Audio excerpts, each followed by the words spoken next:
ఇంకో రోజు ఒక పార్టీకి మాట్లాడే స్థాయి మనది, అనలిస్ట్ స్థాయి మనది, స్థాయి కాదు మనది. ఆంధ్రప్రదేశ్ భారతదేశంలో ఉండేటువంటి సామాన్యమైన పౌరుడు కూడా ప్రశ్నించవచ్చు. పవన్ కళ్యాణ్ ఓడిపోయినప్పుడు సాధారణమైనటువంటి పౌరుడు గానీ ప్రశ్నించారు. అలాగే నేను కూడా ప్రశ్నిస్తాను. ఏమైనా డిప్యూటీ సీఎం అయితే ఏంటి, గొప్ప ఏంటి? వదిలేండి, ఒక నిమిషం కృష్ణ గారు, ఒక నిమిషం కాలేండి. దాసరికన్ గారు ఇప్పుడు వారు ఏంటంటే వారు ఒక అనలిస్ట్ గా, ఒక రాష్ట్ర పౌరుడిగా వారు ప్రశ్నిస్తా ఉన్నారు అనేది వారి అభిప్రాయం.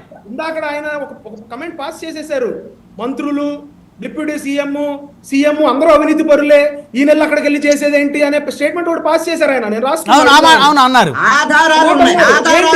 ఏంటి అవినీతి పరులు మీరు చెప్పారు, మీ స్థాయి ఇప్పుడు జరిగినటువంటి వాటి మీద 10 నెలల కరప్షన్ మీద, తర్వాత గత 5 ఏళ్ల కరప్షన్ మీద డిబేట్ పెట్టండి. ఆధారాలు లేకుండా మాట్లాడను నేను. అంటే ఏంటి కృష్ణ గారు, అంటే పవన్ కళ్యాణ్ గారు కూడా కరప్షన్ చేశారు, చేస్తున్నారా మీరు అనేది? ఖచ్చితంగా ఆయన గొంగళ్ళలో తింటూ ఎంట్రుకలు ఏర్పడటం అనేది సాధ్యమే పని కాదు. పవన్ కళ్యాణ్ కూడా కరప్షన్ లో ఉన్నాడు. నేను చెప్తున్నాను, నువ్వు కావాలంటే ఏమైనా చూసి చేసుకో.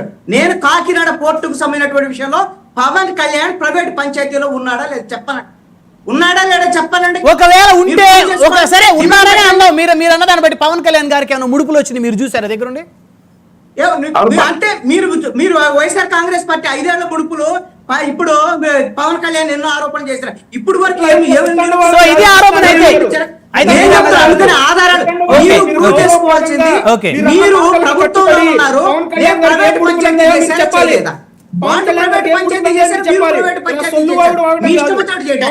మీకు 164 మంది ఎమ్మెల్యేలు వచ్చింది, 21 మంది ఎమ్మెల్యేలు వచ్చింది. మీరు ప్రైవేట్ పంచాయతీ చేసుకోవడానికి, ప్రైవేట్ పంచాయతీ చేసుకోవడానికి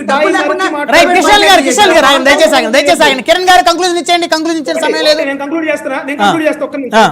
ప్రకాశం జిల్లా గురించి మాట్లాడారు. నేను ఈ రోజు ఛాలెంజ్ చేస్తా ఉన్నా కృష్ణాంజలి గారికి, మీరు ప్రకాశం జిల్లాలో బాలినేని శ్రీనివాసరెడ్డి గారు చేసిన ఏదైనా ఒక కేసు తీసుకుని జనవాణికి రండి, నేనుంటా మీతో పాటు.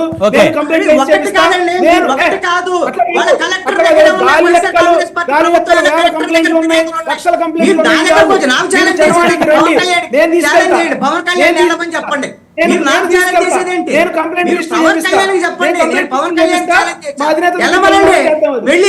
చెప్పానండి.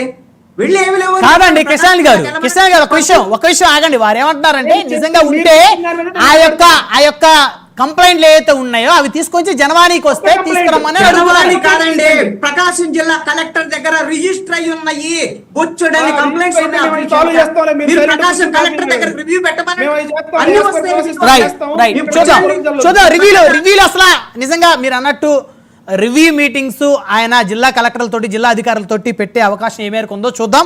ధన్యవాదాలు అండి చర్చలో పాల్గొన్నందుకు శేఖర్ రెడ్డి గారు, కృష్ణాంజలి గారు.